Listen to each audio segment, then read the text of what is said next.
Сәлем баршаңызға, қайырлы күн. Бүгін сіздерге қайнатпалы қамырдан жасалатын эклердің рецептін ұсынамын. Эклерге қалаған кремнен пайдалануға болады. Мен қаймақты кремнен пайдаландым. Ең бірінші кастролға салқын суды құйып, ішіне кішкене тұз саламын да, тұзды жақсылап ертіп аламын.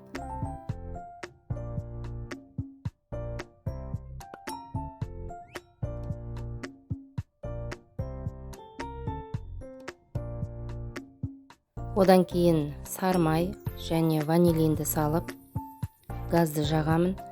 Сармай еріп, су қайнағанша кішкене қайнатамын.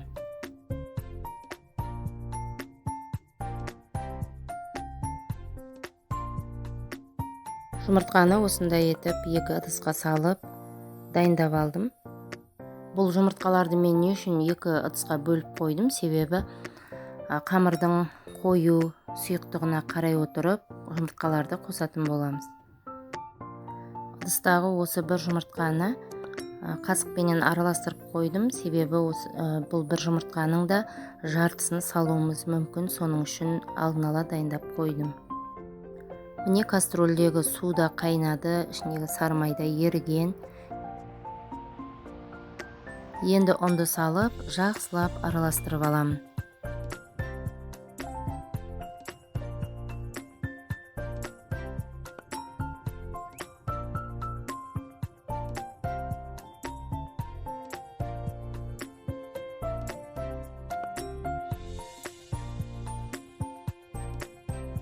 Міне осындай қамыр қою болуы керек.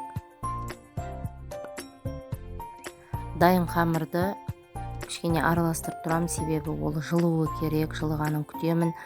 Ыстық кезінде жұмыртқаны салсақ, ол пісіп қалуы мүмкін, сондықтан жылы болғанша араластырамыз. Жылығанын саусақпенен көрсек болады. Қамырға бірінші бір жұмыртқадан бастап салып араластырамыз. Жақсылап араластыруымыз керек, себебі қамырға жұмыртқа толықтай сіңуі керек. Одан кейін екінші жұмыртқаны салып, және осындай араластырып отырамыз.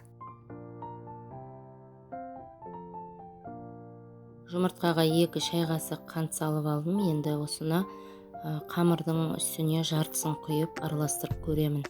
Егер де қамыр әлі де қою болатын болса, онда барлығын араластырамыз.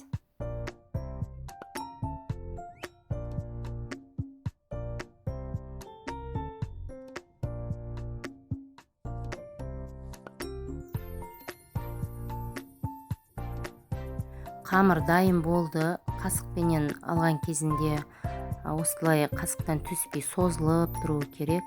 Эклердің қамыры осындай сұйықтықта болады. Енді кондитерский мешокқа қамырды құйып аламын.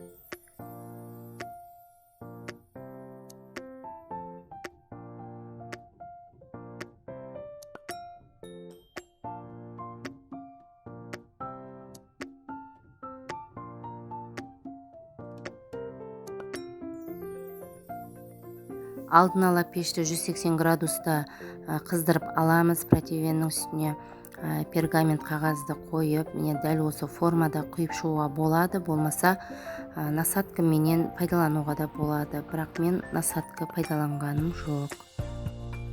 Эклер пісіп шыққанша енді кремін дайындап аламыз. Мен қаймақты кремнен пайдаландым.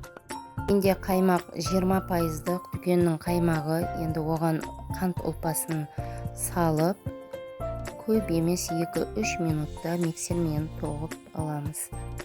Эклер пісіп шықты. Сондай жұмсақ, жеңіл және көтеріліп піскен. Суығанын кішкене күтемін. Эклер толықтай суыды. Енді салмасын саламын. Дайындалған қаймақты кремді кондитерский мешокқа салып алдым. Эклердің бір шетінен ашып, дәл видеодағыдай салмасын осылай салып шығамыз. Осы рецептпенен жасап көріңіздер, сіздерге ұнайды деген ойдамын.